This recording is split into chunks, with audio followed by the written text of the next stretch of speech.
জুলাই শহীদ স্মৃতি ফাউন্ডেশনের দায়িত্ব ছেড়েছেন বৈষম্য বিরোধী ছাত্র আন্দোলনের অন্যতম সমন্বয়ক সার্জিস আলম। কিন্তু কেন এই দায়িত্ব থেকে সরে আসলেন সার্জিস? এর কারণ জানিয়েছেন তার ফেসবুক প্রোফাইলে। বুধবার সকালে ফেসবুক প্রোফাইলে দেওয়া এক পোস্টে তিনি জানান, জুলাই স্মৃতি ফাউন্ডেশনের সাধারণ সম্পাদকের দায়িত্বে আমি নেই।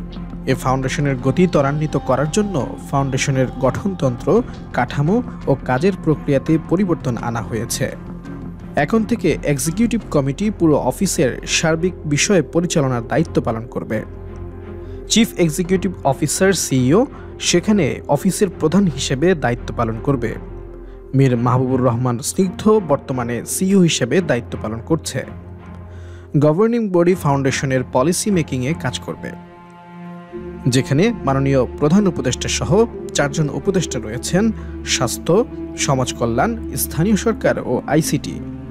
সাধারণ সম্পাদক নামে কোনো পদ এখন নেই। এ ফাউন্ডেশন প্রথম আর্থিক সহযোগিতা শুরু করে 1 অক্টোবর। অফিস চালু হয় 15 অক্টোবর থেকে। আমি সাধারণ সম্পাদক হিসেবে দায়িত্ব গ্রহণ করেছি 21 অক্টোবর। 31 ডিসেম্বর পর্যন্ত প্রায় 2 মাস 10 দিন আমি দায়িত্ব পালন করি।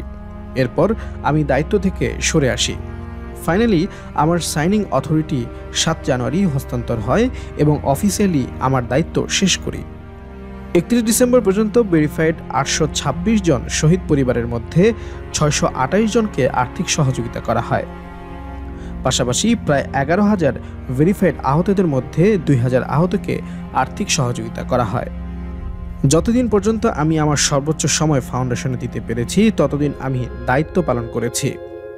যখন মনে হয়েছে এখন থেকে ফাউন্ডেশনে প্রয়োজনীয় সময় দেওয়া আমার জন্য সম্ভব হবে না, তখন আমি দায়িত্ব থেকে সরে এসেছি।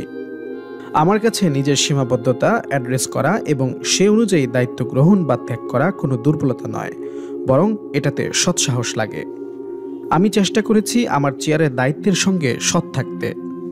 সার্জিস আলমের এই স্ট্যাটাসের পর সামাজিক যোগাযোগ মাধ্যমে ব্যাপক আলোচনা এবং সমালোচনা শুরু হয়েছে।